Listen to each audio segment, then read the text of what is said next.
प्रधानमंत्री नरेंद्र मोदी के dream project Kedarnath धाम में पुनर्निर्माण और बद्रीनाथ धाम में चल रहे मास्टर प्लान को लेकर पीएमओ के प्रमुख सचिव और सलाहकार आज दौरा करने वाले हैं और इस दौरान वो निर्माण कामों के बारे में तफसील से जानकारी लेंगे।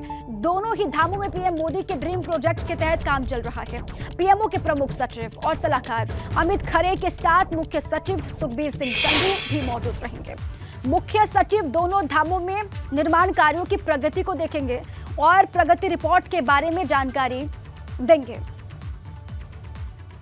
मुख्य सचिव एसएस संधू तफसील से जानकारी देंगे प्रमुख सचिव पीएमओ के और सलाहकार अमित खरे को विस्तार से वो बताएंगे किस तरीके से काम यहां पर चल रहे हैं। दोनों ही धामों में केदारनाथ धाम और बद्रीनाथ धाम में जो विकास के काम चल रहे हैं उनकी गति क्या है, क्योंकि तय समय के हिसाब से ही काम आगे बढ़े ये बार बार कहा गया और जो वक्त निर्धारित किया गया है काम को पूरा करने के लिए उस तय वक्त में ही काम पूरे हो ये लगातार कोशिश है और इसीलिए निर्माण कार्यों का जायजा आज लिया जाएगा। पीएमओ के प्रमुख सचिव और सलाहकार केदार बद्री का दौरा करने वाले हैं। बद्री केदार धाम में निर्माण कार्यों का वो जायजा लेंगे। निर्माण कार्यों की अपडेट रिपोर्ट पीएम मोदी को जाकर के फिर वो सौंपेंगे। किस तरीके से काम यहाँ पर चल रहे हैं, पीएम मोदी का ड्रीम प्रोजेक्ट है जो पुनर्निर्माण के काम चल रहे हैं केदारनाथ धाम में। अब आगे बढ़ें। जब से केदारनाथ की यात्रा शुरू हुई है तब से किसी न किसी बात को लेकर विवाद हो रहा है। हाल ही में मंदिर के गर्भगृह में सोने की परत को लेकर सवाल खड़े हुए हैं। आरोप ये लग रहे थे कि सोने की परत को तांबे और पीतल में तब्दील कर दिया गया, बदल दिया गया। तो वही कपाट खुलने के मौके पर लगाए गए QR कोड पर भी सवाल उठे थे, जबकि घोड़े खच्चर संचालकों के तीर्थ यात्रियों से बदसलूकी और मारपीट की खबरें भी सामने आई थी। तो केदारनाथ यात्रा लगातार चल रही है, लेकिन इसी के साथ साथ विवाद भी चल रहे हैं। विवाद भी खत्म होने का नाम नहीं ले रहे। घोड़े खच्चरों के संचालकों ने तीर्थयात्रियों के साथ में जो बदसलूकी की वो मामला बढ़ा। QR कोड को लेकर और सोने की परत को बदलने के मामले को लेकर भी खूब सियासत और सवाल खड़े हुए।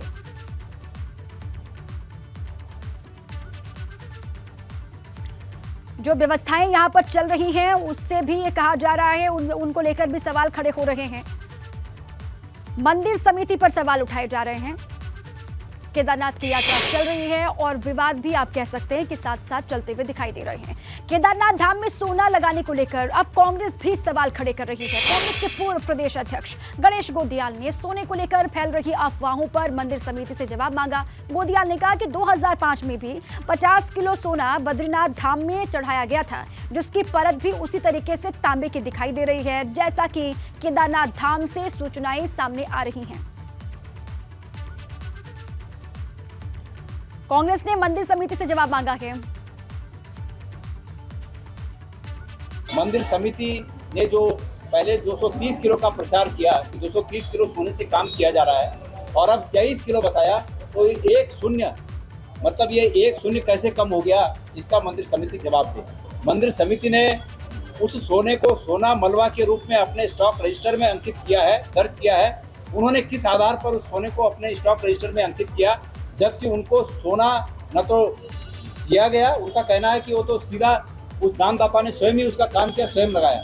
तो जब उनको नहीं दिया गया तो उन्होंने कैसे आश्वस्त हैं कि वो 23 किलो सोना था और किस क्वालिटी का था। इसी तरीके से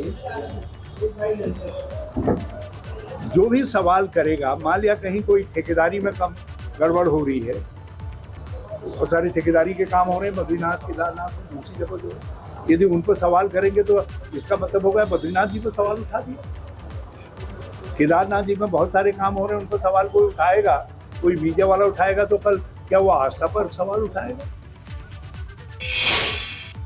केदारनाथ यात्रा पड़ावों में अवैध तरीके से शराब पहुंचाने के लिए शराब माफिया तरह तरह से हथकंडे अपना रहे हैं। शराब माफिया सब्जी के बोरों में शराब भरकर यात्रा पड़ावों तक पहुंचा रहे हैं। पुलिस ने आलू और प्याज के बोरों से अवैध शराब बरामद की है। बताया यह जा रहा है कि इस शराब को केदारनाथ यात्रा के मुख्य पड़ाव गौरीकुंड पहुंचाया जा रहा था। पुलिस ने इस पूरे ही मामले में 2 लोगों को गिरफ्तार किया है। ये देखिए आप, लगातार वहां से वीडियोस और फोटोज भी सामने आ रहे हैं। इस तरीके से वहां पर शराब को पहुंचाया जा रहा है। देखिए तीर्थ यात्रा और जो शराब माफिया हैं वो किस तरीके से नए नए हथकंडे अपना रहे हैं। आलू और प्याज के बोरों में भर करके शराब की बोतलें ले जाई जा रही हैं। 2 आरोपियों को गिरफ्तार किया है पुलिस ने, इनसे पूछताछ भी होगी और लगातार ऐसे तमाम आरोप लगते रहे। अब वीडियोस भी सोशल मीडिया पर वायरल हो रहे हैं। पुलिस ने 2 लोगों को गिरफ्तार किया है। बोरों में भर करके शराब पहुंचाई जा रही है। यात्रा पड़ाव पर शराब लगातार परोसी जा रही है, ये बात सामने आई और 2 लोग रंगे हाथ पकड़े गए। सब्जी के बोरों में भरकर शराब की बोतलें यात्रा पड़ाव तक ये लोग पहुंचा रहे थे। 2 लोग गिरफ्तार। मुख्यमंत्री पुष्कर सिंह धामी ने चंपावत का दौरा किया और वहां पर महायज्ञ में वो शामिल हुए। इस दौरान मुख्यमंत्री धामी ने मां बाराही मंदिर में पुस्तिका का विमोचन भी किया, वेबसाइट लॉन्च की, साथ ही चंपावत के विकास के संकल्प को उन्होंने दोहराया। महायज्ञ यहां पर जिसमें शामिल होते हुए दिखाई दिए सीएम पुष्कर सिंह धामी। बाराही मंदिर में पूजा अर्चना की, उस वक्त की तस्वीर भी आप देख रहे हैं। और चंपावत के विकास को लेकर सरकार कितना प्रयासरत है, इसको उन्होंने एक बार फिर से रिपीट किया, दोहराया। हमारा जो संकल्प है कि आदर्श उत्तराखंड, हिंदुस्तान का श्रेष्ठ उत्तराखंड, आदर्श हमारा चंपावत, उस दिशा में हम आगे बढ़ेंगे। यहाँ पर माँ बाराही का ये स्थान हमारे लिए हमेशा से पूरे उत्तराखंड वासियों के लिए, देशवासियों के लिए श्रद्धा का और आस्था का स्थान रहा है। ये स्थान हमारा मानसखंड कॉरिडोर योजना में सम्मिलित हो चुका है और आने वाले समय में इस स्थान का पूरा सौंदर्यीकरण किया जाएगा, विस्तारीकरण किया जाएगा, आने वाले सड़कों का चौड़ीकरण किया जाएगा और मानसखंड मंदिर माला मिशन के अंतर्गत पूरे कुमाऊं क्षेत्र के सभी मंदिर को एकीकृत करते हुए उनको एक माला मिशन के अंतर्गत जोड़ा जाएगा।